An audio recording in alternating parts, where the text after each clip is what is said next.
দ্বিতীয় স্বামী ব্যবসায়ী শাহাদাত হোসাইনের মৃত্যুর পর ফের বিয়ে করেছেন দেশের বহুল আলোচিত সমালোচিত নারী উদ্যোক্তা ও ইনফ্লুয়েন্সার রোবায়াত ফাতেমা তনি। তবে সামাজিক যোগাযোগ মাধ্যমে বিয়ের খবরটি চাউর হওয়ার সাথে সাথেই প্রশ্ন উঠেছে, কাকে বিয়ে করলেন তনি। জানা গেছে, উদ্যোক্তা তনির স্বামীর নাম মোহাম্মদ সিদ্দিক। তিনি মানসিব টেলিকমের মালিক এবং এমডি। সিদ্দিকের ভেরিফাইড ফেসবুক থেকে পাওয়া তথ্য অনুযায়ী তিনি যুক্তরাজ্যের ডি মন্টফোর্ড বিশ্ববিদ্যালয় থেকে পড়ালেখা করেছেন। যুক্তরাজ্যে বসবাস করছেন মোহাম্মদ সিদ্দিক। তার দেশের বাড়ি খুলনায়। স্বামীর জন্মদিনে শুভেচ্ছা জানিয়ে একগুচ্ছ ছবি প্রকাশ করেছেন তনি। এদিকে সিদ্দিকও নিজের ফেসবুকে দুজনের ছবি প্রকাশ করে স্ত্রীর প্রতি কৃতজ্ঞতা জানিয়েছেন।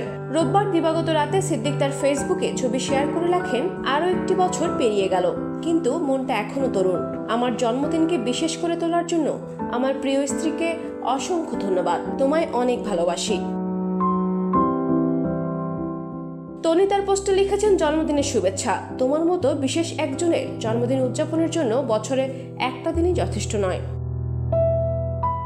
প্রসঙ্গত, তনির দ্বিতীয় স্বামী শাহাদাত হোসেন ছিলেন একজন সফল ব্যবসায়ী। প্রথম স্বামীর সঙ্গে বনিবনা না হওয়ায় বিচ্ছেদের পথে হাঁটেন তিনি। এরপর ভালোবেসে বিয়ে করেন শাহাদাতকে। তনি ও তার স্বামীর মধ্যকার বয়সের ব্যবধান নিয়ে সবসময় সমালোচনার শিকার হয়েছেন তিনি।